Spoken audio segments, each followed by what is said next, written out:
appreciated, and thank you very much. Thank you very much. Do you have some time, or do you have to leave us I right have away? 20 more minutes, so there might be some otherwise- questions being raised. I'm eager to. Okay. Is there any concrete question? After Nazanin, I Okay. prefer after Nazanin, because we might have still 10, Yes. 15 minutes, so I prefer after Nazanin if there's any question. Very good, very good. Well, then I pass the floor to Mrs. Ansari.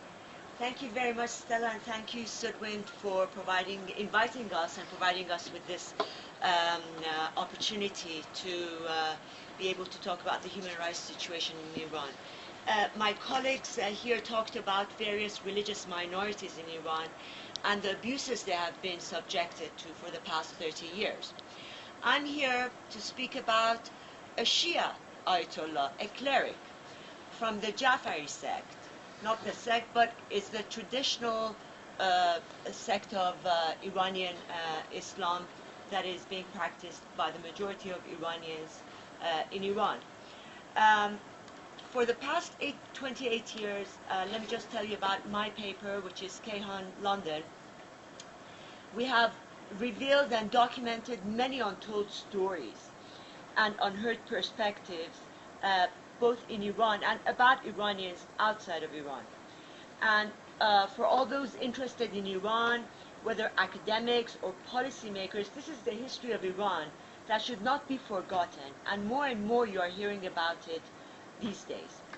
One of the most prominent and important stories we have been following since 2006 has been that of Ayatollah Kazemeni Burujerdi. Indeed, he's an Ayatollah of he's a Shiite Ayatollah from the 12th Jafari sect, and he has spent more than 2012 consecutive days behind bars.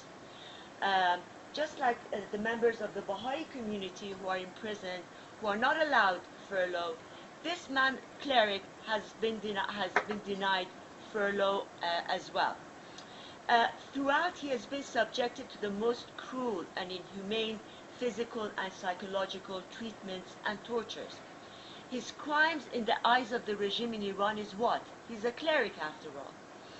It is advocating separation of religion from state in Iran, peace in the Middle East, as well as calling for Iran to abide by all its international obligations. Indeed, highlighting his courage and stamina, as well as the principles and values he has continuously upheld, a group of internationally renowned and respected scholars and politicians have nominated Ayatollah Burujerdi to receive the 2012 Nobel Peace Prize. In his latest report released last week, March 7th, Mr. Shahid highlights the case of Ayatollah Burujerdi, who remains in prison for his political opinions.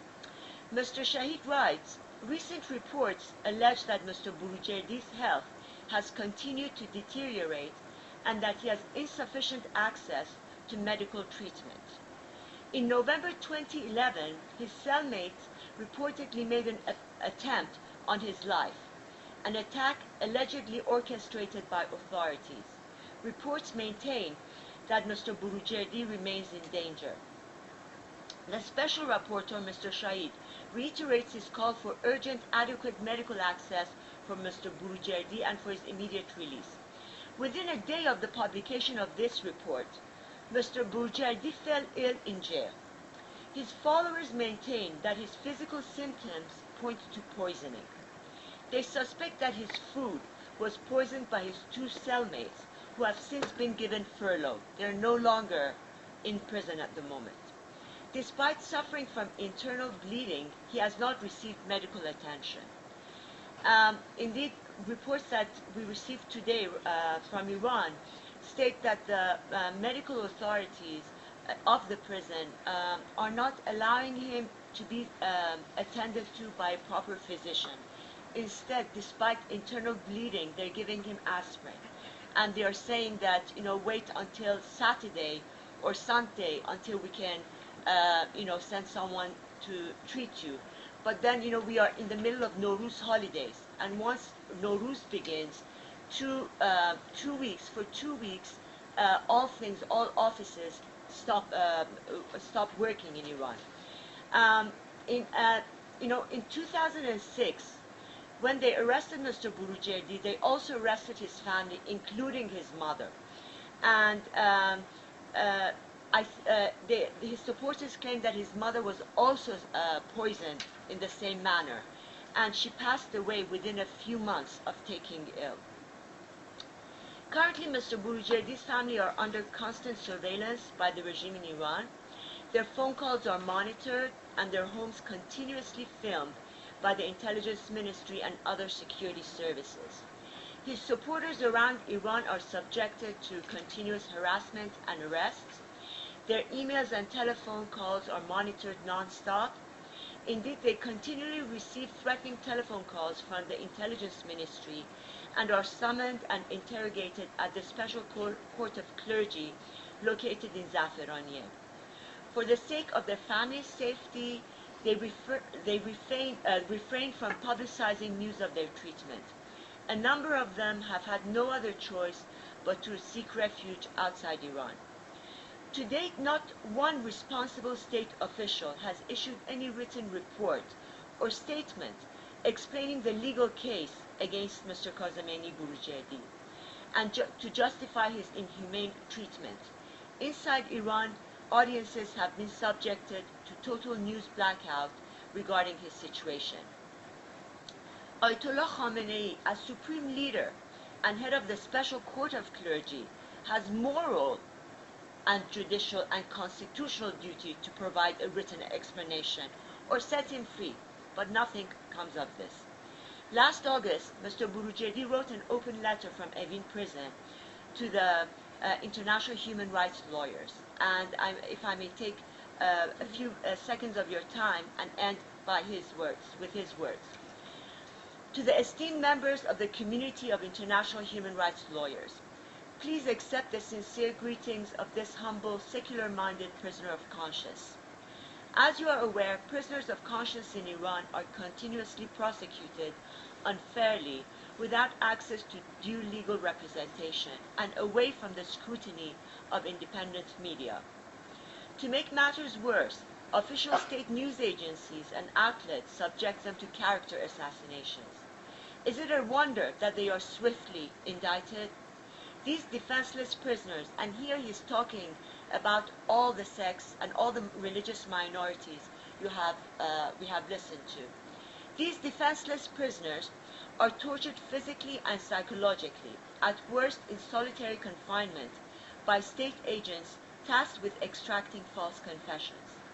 It is therefore no wonder that they fall prey to a variety of acute and chronic diseases, which irreparably damages their health and attacks their physical immunity. Once again, I appeal to the esteemed members of the international community and international human rights lawyers. Heed our predicament. Publicly disclose our deprivation from internationally recognized standards of human rights and disseminate the extent of our distress and torture. At a time when news of our fate is subjected to widespread blackout inside the country, we appeal to you, the independent and free international media, as well as the leading independent and free international judicial institutions, particularly the UN. Do not abandon us. We remain at your mercy. Thank you. Thank you very much. And now the floor is open for any questions and the exchange of views. If there are any direct question on the religious minority issue in Kurdistan, maybe they're most welcome to ask them before Mrs. Sharafkandi has to leave us. Otherwise, the floor is open now for any questions. If I may ask a question, because I think you raised you raised two important points. Number one, about the extent of Salafism and jihadism within the Kurdish region, which is very worrying indeed, because these are the two trends that are threatening the rest of the Middle East as well. And also about the Satanists. What age range are they? How many are they? All that. So these two points. First of all, thank you very much for the question indeed. And then,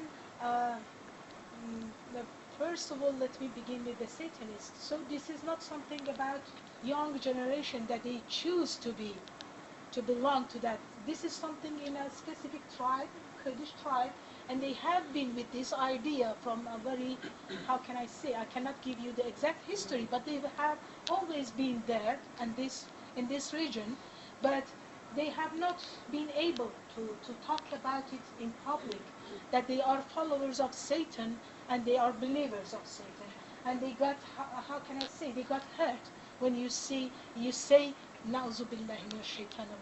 is something that the Muslims say, and they got, how can I say, they got intimidated by this, hearing this from other neighbors, but they are not allowed to publicly say that they have believers of or followers of Satan. And we have atheists in Kurdistan actually, but there are no records about them, that they are not believers of God, so they are not, how can I say this, we see they are not believers in God, so there is no recognition, no place in Iran for them. And actually they cannot say it, they cannot admit it, so they either try to say lie about it, to for example, say we are Muslim or we are Zoroastrians, something like this.